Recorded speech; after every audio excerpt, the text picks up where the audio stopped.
Bonjour et bienvenue dans cette courte vidéo éducative dans le cadre du cours introductif à la sociologie. Avant d'entamer en profondeur les paradigmes théoriques, nous allons explorer deux concepts fondamentaux, à savoir l'objet matériel et l'objet formel d'une science. L'objectif est de mettre le focus sur la sociologie en tant que science sociale. Le premier élément concernant le deuxième objectif spécifique concerne la distinction entre objet matériel et objet formel d'une science en focalisant l'attention sur la sociologie. L'objectif étant également de distinguer les sciences sociales des sciences naturelles en fonction de l'objet d'étude.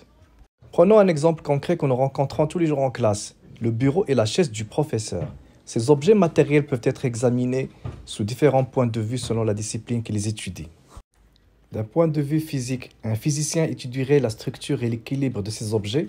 Pour un chimiste, ça serait leur composition et leurs propriétés. Du côté de l'économie, on se concentrerait sur les coûts de production et les aspects économiques liés. Enfin, du point de vue sociologique, nous nous intéressons aux aspects symboliques et sociaux de ces objets. Un sociologue observerait que le professeur, bien que disposant d'un bureau et d'une chaise confortable, les utilise peu en classe, parce que ces objets ne sont pas seulement des outils fonctionnels, mais aussi des symboles de statut et d'autorité.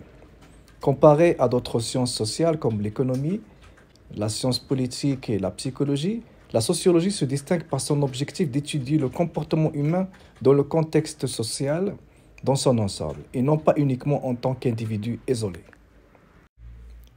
Regarde autour de toi, jeune homme. Tout ce que tu vois peut être étudié d'une manière différente selon la discipline scientifique. Vraiment? Comme quoi par exemple? Prenons cet arbre par exemple. Pour un biologiste, il étudierait la structure, les feuilles, les racines.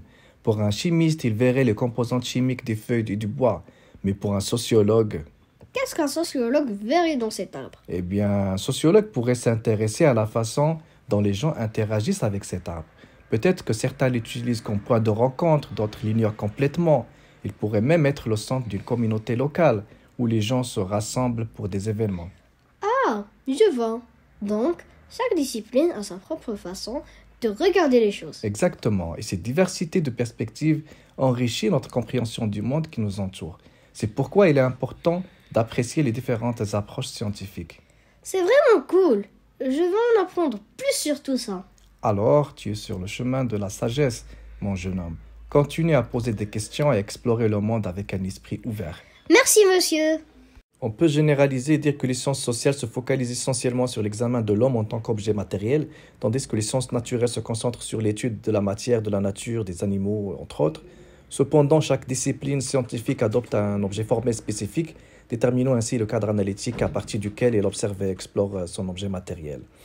Si, par exemple, l'entreprise est pour les économistes surtout une unité de production et de répartition de la richesse, il est pour les sociologues surtout un groupement humain. Voilà donc à la prochaine vidéo pour parler des grands paradigmes de la sociologie. À très bientôt.